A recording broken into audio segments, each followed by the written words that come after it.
Welcome to the Marvelous Middle Age Podcast, where we are building a community of people who are in the midst of midlife, sharing our stories and learning from each other along the way.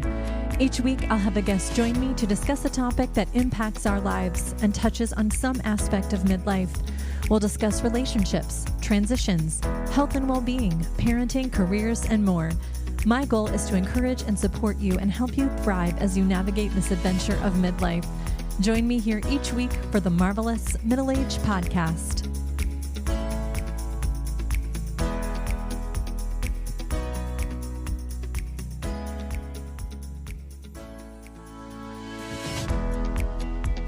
This week, I'm excited to have Megan Knatz back on the podcast. Megan is a busy mom, wife, business owner, and entrepreneur, and she also happens to be my sister and best friend. Megan was a guest in Season 1, Episodes 2 and 3, so be sure to listen to those if you haven't already. In this week's episode, we talk about transitioning older children from high school to their post-high school plans. Megan recently went on a college tour with her youngest child, and she shares how she is preparing to be an empty nester. We talk about how our kids are on their own paths and how we are transitioning to the next stage of parenting our older children. I hope you enjoyed this discussion about parenting transitions with Megan Knatz.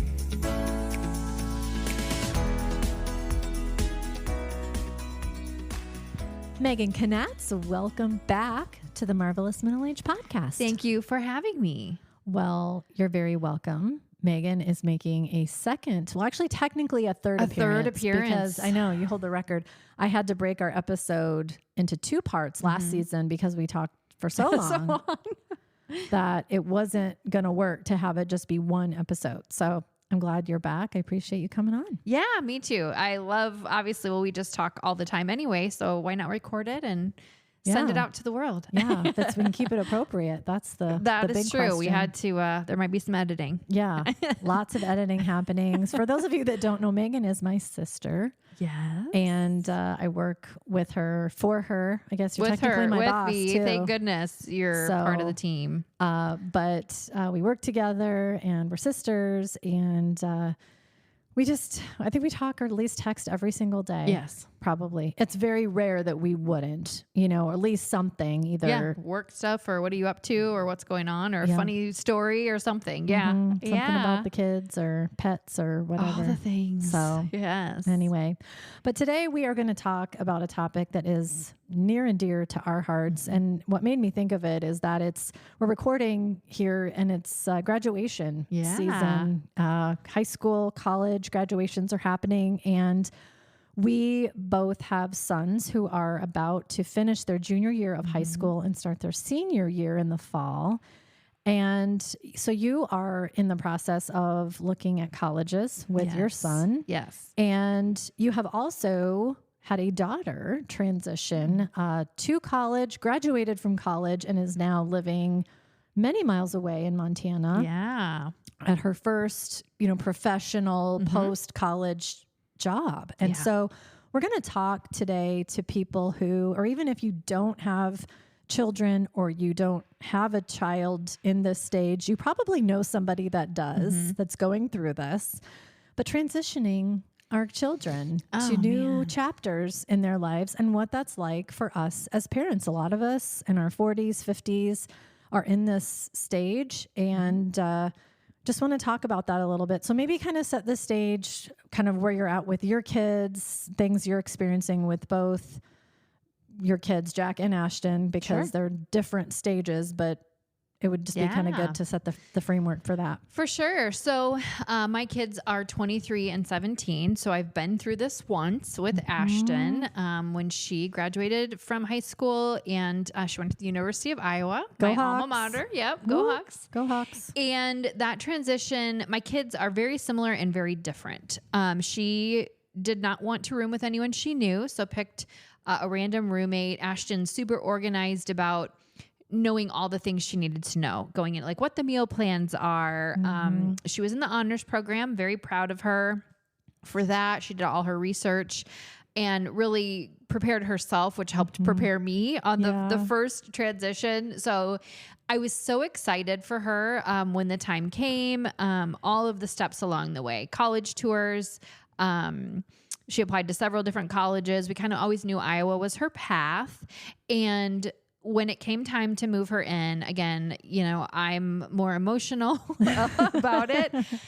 The overarching theme for me too, you know, so many people, or you just hear this, you know, you can't wait for the kids to move on and move out. That is not me at all. And so I feel at first I felt a little like, why am I the only one who doesn't want my kids to move out? Like, I love my kids. My kids, our relationship is very much, they are my fun people who want to go do things and activities, and my pals. And I mean, obviously I'm their mother, you know, I mother and parent them and provide rules and structure, but they're my adventure buddies. Right. And so thinking of them not being home, is a big loss for me in that sense. So I'm not the parent who's like, oh, I can't wait, and the freedom. No, absolutely not. So that was, I don't think I'm alone. So if there's listeners out there that feel the same way, and if you do feel excitement for the freedom, great, you deserve it and you've earned it as a mama or daddy. Sure. But moving her in, you know, got her moved in, I can get very caught up in the excitement of buying the new towels or the decor. And I do that, I think, sometimes to push off that sadness. And so moving her in that day was very hectic. If parents who have experienced move-in day, it's like you don't have time to be sad. And so as we were loading up the truck, I cried, but I kind of tried to hide it because I didn't want to be about me being sad. I wanted it to be about her being excited. Right. And so we got her loaded in and hugged quick and left. And that because she had some time to set up before her roommate came. And so that made it easy. And then the minute I got out of the dorm, I'm like ugly crying in the car. And my son, who at the time, so they're 6 years apart. So Jack would have been 12. He rode home with me. My husband drove separately because we needed 2 cars. And Jack is very emotional as well. So we both cried all the way home. I think Brian was like, yep, see ya, bye, good luck. Right, you know? And I was like, woo. And then I had to keep the door to her room shut for a while because it felt really sad. But she just flourished. Her roommate is now her best friend. Which is crazy. Someone you didn't know that you met. These years later, they're still they'll be lifelong friends. I mean, it's a friendship that won't change. That's great. They lived together almost the entire time, and she flourished. She came home not very often, never got that call that I'm homesick, I'm sad. It was a great experience. And I'll talk about Jack, and then I can talk about her being further away. But Jack kind of is the same thing. He knows where he wants to go to college. He wants to go to Iowa State. Okay. We passed that by Grandpa. Yes. Grandpa said it's allowed. Okay. It's so funny because being diehard Iowa fans, and at first I literally was like, what? And then I'm like, stop. Like, okay, it's a great university. Yes, it is. Iowa State is great. Any of the football or, athletic teams. No. I have no real rivalry with ISU. So no, that's awesome. Yeah. ISU is a great school. It is. And for him, a lot of it, the difference for him is that a lot of his friends are already there or going there. And that for him is really important to have some connection to where Ashton wanted to meet all new people, new friends. He wants to be more aligned with people he knows, which is interesting because he maybe on the surface is more outgoing, where she's more quiet. But we did a tour, and again, that excitement came back. I loved college. When I did college a little bit non-traditionally, I went to a community college for my first 2 years, and then I finished at Iowa. But I was a mom at the time. I was a single mom, so I never stayed in a dorm or had that college experience, but I loved school. I loved being in college. The tour was amazing. Our tour guide was fantastic. It's a beautiful campus. It's a beautiful campus. Yeah. I do have to say I might like the campus better than Iowa. Only just aesthetically, like trees and lots of green spaces. And I mean, my heart's with Iowa. I graduated from there, but really beautiful, great experience. We had lunch in one of the dining halls. You get to see the dorms, and they talk about all the clubs and activities. You're just like, I want to go to college. Right. Sign me up. I'm like, I want to do this. I'll be one of those people that will, go back in my retirement, go back to school. Because it just reminds you of all the opportunity that is out there in front of them and the possibilities. So the tour was amazing. He loved it. Now he's working on his application process. That's where he'll go. Yeah. I'm sure. I'm confident he'll get accepted. So yeah, it's happening all over again. And then I'll be an empty nester. Yeah. You know, so I will have no children at home. And that has been challenging to think about. It's, like I said, I'm not one of those people who's excited for that. I've never felt, I mean, at times I'm sure, but where I've wanted that freedom or that separation, or there's things I wish I could be doing. So I really am going to have to challenge myself to, maybe find some new things that I'm interested in doing. I know my kids will come home and we're always connected, and you know, it's not like I'm never going to see them again, but it will be different for sure. Absolutely. For sure. It's bittersweet is really the best way that I can describe it, that, you know, you want to see your children, you know, hit these milestones and accomplish their goals and dreams. And to do that for some kids, that means they need to go away. They need to go to school somewhere or move somewhere to take a job that they want to take. And what that means then is they're not living under your roof. We go from seeing these kiddos every day, virtually every day of their life. And then all of a sudden they're not there, and they're living somewhere else and doing great things, of course, but it's a big transition. And like you said, for you, you're not wishing, you know, oh, I can't wait. You're more like, oh gosh, okay, I want them to go do all these things, right? We don't want to hold them back, but at the same time, what does that mean for me? What's that next chapter look like for me and my life and my time? And, you know, how's that going to impact your life? Right. Exactly. So that's the tricky part. And then, you know, you hope and truly pray that they have a good experience and that they are happy. 'Cause that would be the one thing. I'm the mom that I'm like, if you need me, you call me and I'll be there. Right. If Jack would call, or Ashton and be like, I'm not happy, or this is horrible, I'd be like, I'm coming to get you. Yeah. Mom is coming. Right. I'm not a tough it out. Sorry. I'm just not kind of person. I just feel like people thrive better when they feel secure and loved and cared for. So, I'm not a like, you'll figure it out kind of parent. Right. I mean, but I've heard you talk to the kids. I mean, you definitely are good at like helping them process through things and like talk through it and let's figure a solution out. But yeah, if one of your kids was truly like, I hate this, whatever I'm doing or wherever I'm living, I can't find a solution to this. I've tried things. You're gonna support. Yeah. And I think help. I personally, my parenting style, I think that especially for Ashton. So Ashton moved to Montana last summer. So it's almost been a year that she's been gone. Wow. And it was a big transition for anybody. I mean, really, you think about it, you're living alone in a state like Montana, which is one of the most beautiful places on earth, in my opinion. Yeah. If you haven't been there, you need to go. As a young woman or man, either way, on your own, she lives alone. She has a 45-minute commute up a very dangerous road. I mean, it's a challenging drive. Twisty and curvy, beautiful drive. Like a postcard, honestly. Like you guys sent me some incredible. pictures when you were out there and you're like, this doesn't even do it justice. And it looked like it was out of a magazine. It is. It truly is.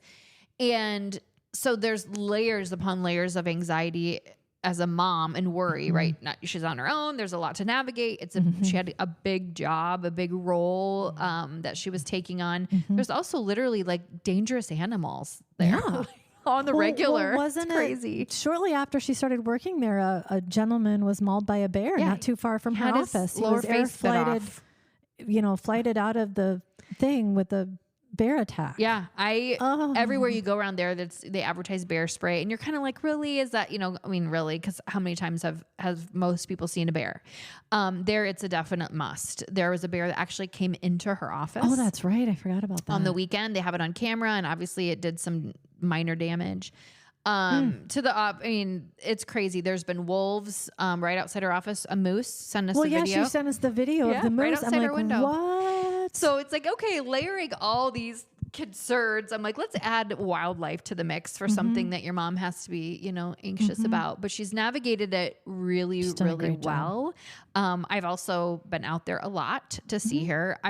It's one of those things. Someone's like, oh, it's probably getting easier. I'm like, no, it really isn't. I mean, the longer she's gone, it doesn't get easier, which is maybe a me thing. I don't know. It's just like, I just miss her all the time. But I also know she's doing great things. But I think part of her success, and I hope Jack's success, and if this is helpful for any parent, is I've always said, again, I don't want you giving up or dropping something and, being flighty, but it's like nothing is the end of the world if you are miserable, if you hate it, especially at that age. Yes. You don't have to gut it out. You don't have to, you've got support back home. For sure. You can figure it out. And that's the beautiful thing. And I truly believe that about anybody going through this kind of transition. So I'm a big believer in you can learn a million different ways. College is for some people. It's not for others. I homeschooled Ashton. It was some of the best years of my life for a few years, not her whole education. Loved it. So even with my kids, I mean, they both are going to go to universities, but I'm like, there's a million ways to learn. Yep. It could be a different alternative. Taking a year off, a gap year, I'm a huge believer in. Ashton, may pursue a master's or a PhD down the road. I'm like, go for it. Like, do the things you want to do until maybe you can't, right? Or you have some more limitations. Like you need to be in a certain location for a job, or you've married someone and they've got a job and you've got to be there, or you start having children or things that do put some limitations. Yeah. Go for it and give it a whirl. So, and I think that's helped. I know that's helped Ashton to know that she has that support. If she wants to make a change, that nobody's going to think, think less everything of her or whatever. Everything is figure outable. I feel like that's something where I think a lot of people get stuck is that, I've taken this job and I'm 6 months in or I'm a year in and I don't care for it or whatever, or I'm at this university and this wasn't the right choice for me or whatever. Everything is figure outable. Is it always easy or a solution that's pleasant? Maybe, maybe not. It just depends on the circumstances, but everything is figure outable. Yeah, absolutely. And that's how I'm going into this, with both the kids. And because it would break my heart if they were miserable or unhappy and thinking that they had to be somewhere, especially without me. I think I'm very close to both of my kids, which I love. So the only thing I would say for me, and then I want to talk about you and what Nathan's up to, that I am, I guess, excited about or feeling optimistic about would be two things. One, owning my own businesses. There's been a lot of mom guilt about being gone and having to, especially in wedding season. We're heading into wedding season right now. My schedule is going to be bananas, that I won't have as much of that. Like if I want to work all day on I work a lot of weekends, and that's when the kids were home and, different activities, I won't have that anymore. Like I don't feel guilty for putting time and energy into my business, and I can revitalize that, and not feel like I'm trying to keep a balance, as they say. So that I think will feel better for me. And then the second thing is, it almost kind of makes you look at, is there something I want to do or try, or I've got a couple things that I'm like, maybe that would be fun to do, to fill in gaps of time, or, just to, re-energize your life, that it kind of feels like you have permission to go and try new things. So, those are a couple of things that I'm excited about. I'm not all, sad over here crying all day long. No. I'm not. I'm keeping it together. And I completely agree with that. I think for most of us who have kids, and I don't want to just say mothers, because I'm sure there's a lot of dads out there too that feel like this, but we pour so much into our kids, right? It's the time, our capacity, our resources, our emotional and mental resources are helping them keep track of things and doing things and all of that. And then when they move on to that next chapter, it hopefully they're able to take some of that off of your plate, and your time is hopefully more freed up to explore things that you want to try that maybe when the kids were at home, you just didn't feel you could do because you didn't have the capacity, the bandwidth, right, to do it or the time to do it or whatever. So I think that is really something to look forward to and to put some focus on, because again, the kids, like you said, they will come home, they will visit, you will go visit them and all of those things. So that totally, it's not like you'll never see them again. There's a lot of opportunities, but it also gives you a little bit of freedom, right? To pursue some things. And then you were talking about work. Yeah. I mean, your work, especially in wedding season, not that your job is 24/7 with owning 2 venues and everything else, but, wedding season, especially whether you're doing weddings or you're not, or whatever your role is in all of that, it's a lot of work, a lot of resources, a lot of time. And so now you will have a little bit of a cushion there with the kids, moving on, to not feel like, oh gosh, I've been gone all day on a Saturday. Jack's at home or whatever. And I know you're really intentional about like when he has a day off of school or like really spending time with him, and things like that. And it's kind of a tricky balance. So when he's at college, you won't have that pressure. Right. And so that will be really, really nice. That is really nice. Yeah. Because when you work a lot of hours, I know I've had times where I'm like, I want to go do something for myself, but I've been at work all day. And so I'm like, I'm going to head home, which I'm not mad about, but if I didn't, have a child at home, I might go do something else or go out and have dinner with a friend or, that I don't have to, feel like I have to be home. So that will be a positive thing. Yeah, absolutely. Yeah. And I think it is just being intentional about finding those things that you want to do, that you want to try. And again, not that it's like a distraction, but it's just something for you for once. Again, I think so many of us, we pour into other people in our lives so much, and to have something that's ours, it's just ours that we get to do for us is just really beautiful thing. I agree. So that's one of the nice things about kiddos moving on. And, it is, yeah. And, if you think about it, there's so many ways for us to stay connected now that, 30 years ago when we were moving out, we didn't have that. Yeah. We didn't have texting. Yeah. We didn't have FaceTime. Right. We had to pick up the phone and make a phone call or go see the person in person. Right. We had to physically go to them. So now there's so many great ways to stay connected when the kids are out of the house. 100%. And so, I think that helps maybe soften the blow makes it a little easier. bit It with does. the kids being gone. Funny story. So we have Life 360, which is a great app for parents, especially when your kids start to drive. Yep. And when Ashton first went to college, so Jack had it. We all had it on our phones, but Jack had Ashton on his and I had her on mine as well. So for the first few weeks, I'd be like, Ashton's leaving her dorm. Ashton's coming back to her dorm. Like I'd get notifications, which was kind of comforting, right? Yeah. But it got to the point where Jack would be like, Ashton, where are you? I see you haven't, that you're at the library or you're not at your door. And she's like, stop. You're stalking me. Your 12-year-old brother knowing your whereabouts at all times. So we had to disconnect. She turned off her permissions. So he could I'm sure, a college age girl doesn't need her 12-year-old brother. And I would never comment on where she was, but it was like, oh, I see she's back at her dorm and it's nighttime and you feel safe. Right. Yeah, it's a safety issue. But your 12-year-old brother commenting on your whereabouts. Tracking your every move. Tracking where you're at. Yeah. I love that. Well, so that shows how much he loves and cares about her. He does. He has a close. big soft heart, and especially for her, and worries about her and, all that good stuff. So, That's awesome. Yeah. So that. Nathan, also being almost a senior, we were talking about, differences between not only kiddos, but just interests and things.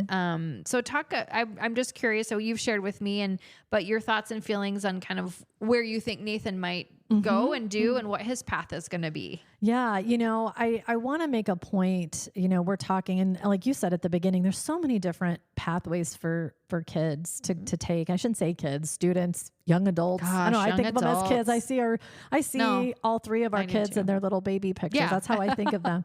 But there's lots of pathways, right? And I think some young adults take the college pathway. Some go, they go right into the workforce pathway. Some do apprenticeship programs or trade schools. There's just so many different paths for young people to take now, which is amazing. I love that. And so that's really, really cool. But there's also a group of us who have kiddos who might be a little bit different. I mean, they might have disabilities that they don't have the ability to maybe go to college or get a job or live independently of their parents. Sure. And so my son is on the autism spectrum. He has ADHD. I've talked about that on here before. I always say neurodivergent. People are like, what does that even mean? In the neurodivergent community, they sometimes will say neurospicy.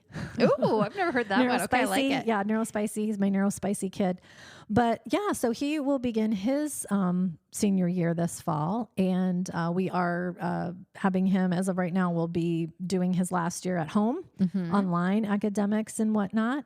And for him, the path, I think, is going to be right into the workforce, which is exciting. But what will be, I think, different for him for a while is he will be living with us. He most likely will not be living independently right away. Sure. With support and some time, I think that is a possibility for him. It may not be. Yeah. And I'm okay with that. But I know there are parents out there, many of whom I know, that have adult children with disabilities that are either living with them, permanently with them all the time, or some have transitioned into a group home setting or something like that. And so I want parents out there that are in my boat with a child like mine to know that you're seen, and I know how that can feel when your child is maybe taking a little bit of a different path than, especially at this time of year when you start seeing all the graduation announcements and my child is going here and doing this. And that's awesome. Like, I am so thrilled. But when your child isn't doing those things, sometimes there can be a little bit of grief in that. And so I'm a part of this mothers group. I've had a couple of my moms on the podcast. We all have kids who are neurodivergent. And one of them, in one of our messages the other day, we message each other every day.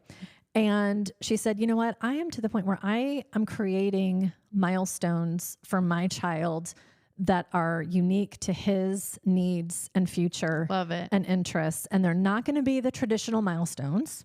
They're just not. But we're going to create our own set of milestones that we're going to focus on for him.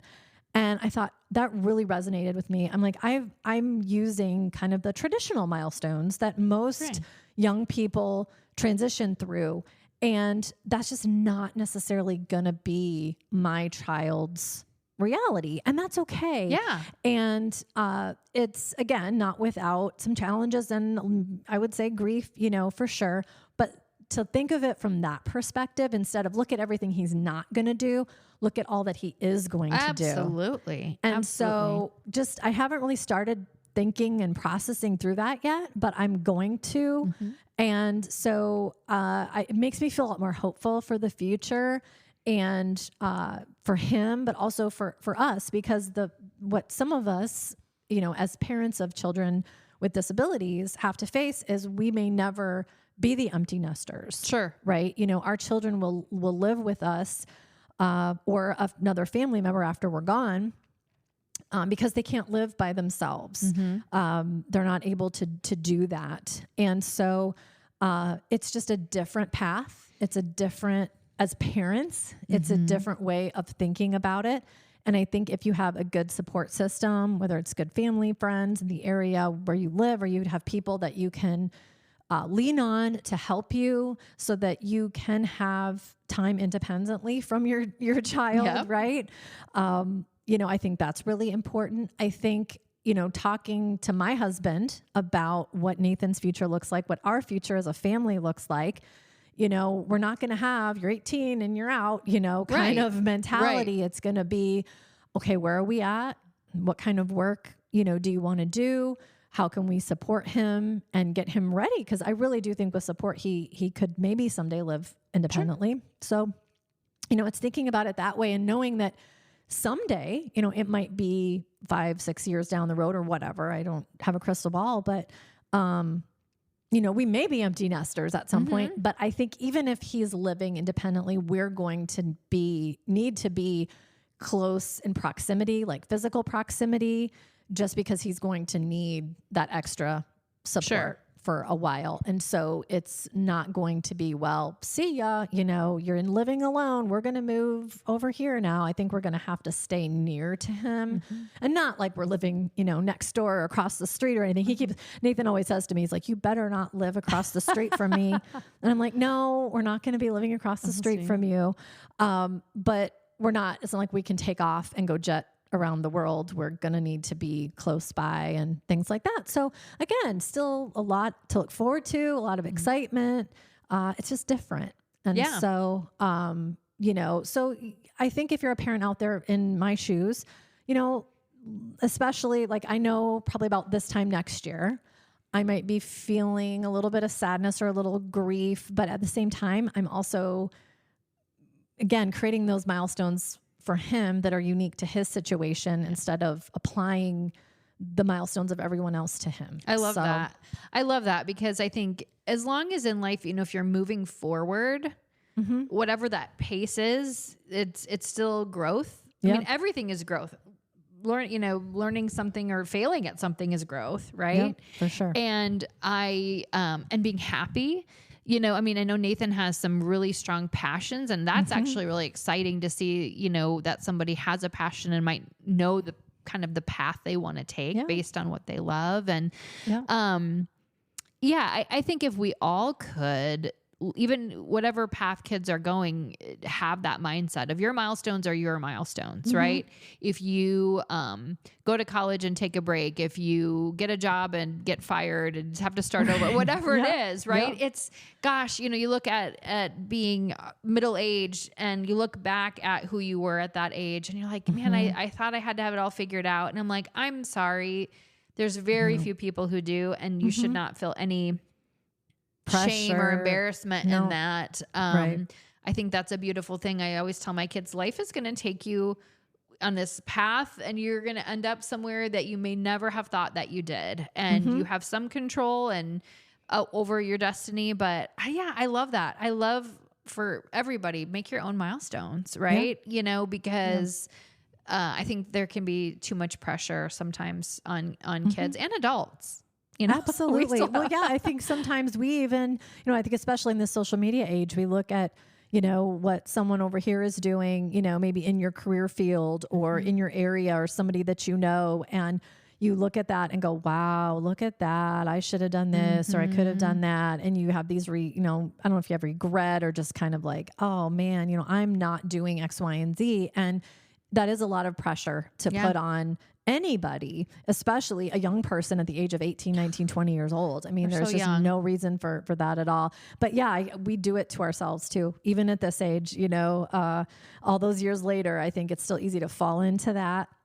And we can't let ourselves go there because we're all on our own unique paths and our own callings and purpose. And I don't think there's we don't have time for that. We don't. It takes the joy. It robs you of the joy of experiencing things and just living and feeling good about wherever you're at, whatever you're doing. If you enjoy it, who cares, how long it's taking you or where life took you. But it's an interesting time, it's an interesting time, and parenting is so wonderful and so challenging. And, it's all those things mixed in one pot. And, this is just one of those times that it kind of everything gets stirred up again, and you got to see where everything lands, but it's beautiful and hard at the same time, for sure. Absolutely. Well, thank you for coming back to the podcast. Anytime. It was really fun talking about this topic. I just felt it was really timely with graduation season upon us, and then Jack having taken his tour recently. I thought it was a good time to talk about it. And for sure. I appreciate it. Of course. If you're enjoying the podcast, please follow the show to make sure the latest episode is on your podcast feed each week. I would greatly appreciate a rating and a 5-star review on the podcast platform you're listening on. It helps others to find the show. If there are topics you'd like me to discuss on the show, please email me at themarvelousmiddleagepodcast@gmail.com or direct message me on Instagram at Nicole Stute. Thank you for listening.